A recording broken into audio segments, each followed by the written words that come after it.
curious, Soyoung, what have you seen here these last sort of 12 hours? How are things looking, and where are you? Two Harbors Fire Department. We just spoke with the new incident command. A new complex incident management team is now at the helm of both the Camp House and Jenkins fire starting today.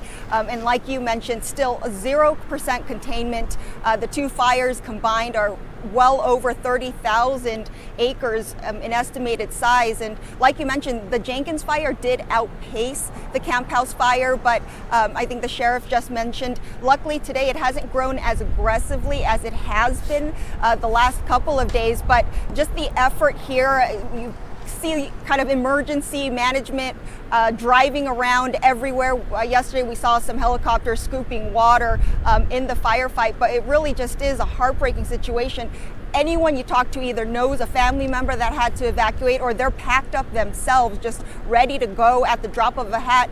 Speaking with the new complex incident management team, a little bit of the firefighting effort and the focus today will be on point protection. As you know, it's been devastating. Dozens of structures, including homes, cabins, garages, have been lost. Everything kind of went up in flames. A lot of those properties we saw from some aerial footage has been completely flattened. So a lot of those firefighters, they said their focus today in terms of attack is point protection, meaning protecting those structures. They said another big concern is they're trying to make sure these fires and these active flames don't cross major highways or major roadways. The incident command PIO also wanted to mention there were some rumors, and there's still a lot of concern about whether the Camp House fire that started first on Sunday afternoon and that Jenkins Creek fire, which is now larger, but it started on Monday, whether those two fires will merge. And I asked him that question as well, and he's been asked some questions of some people thought they had already combined.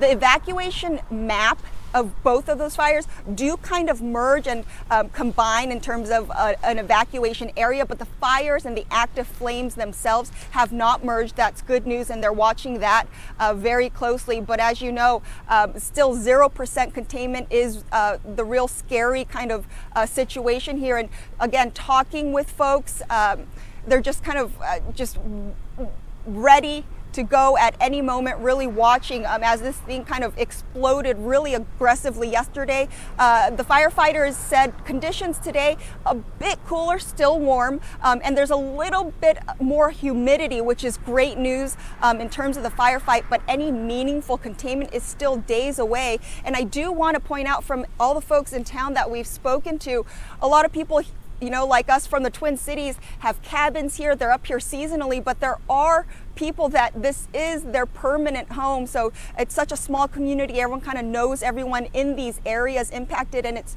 forested and rural for the most part, but there are still some permanent kind of year-round homes that have been impacted. So it's still a very dynamic, it's still a dangerous and just a devastating situation. Yeah, okay, so Young, appreciate it. And the Incident Command Center is there in Two Harbors. That's not where people are being evacuated to, right? That's just sort of a clear, a spot where people are gathering to then push resources out? Correct. Okay. I just want to make sure. Okay. Yeah, so Incident Command, they were stationed here at Two Harbors Fire Department yesterday. They've now since moved to the fairgrounds, but they're still just taking some of the media questions here, gotcha, just in this lot here. But it's different from the shelters.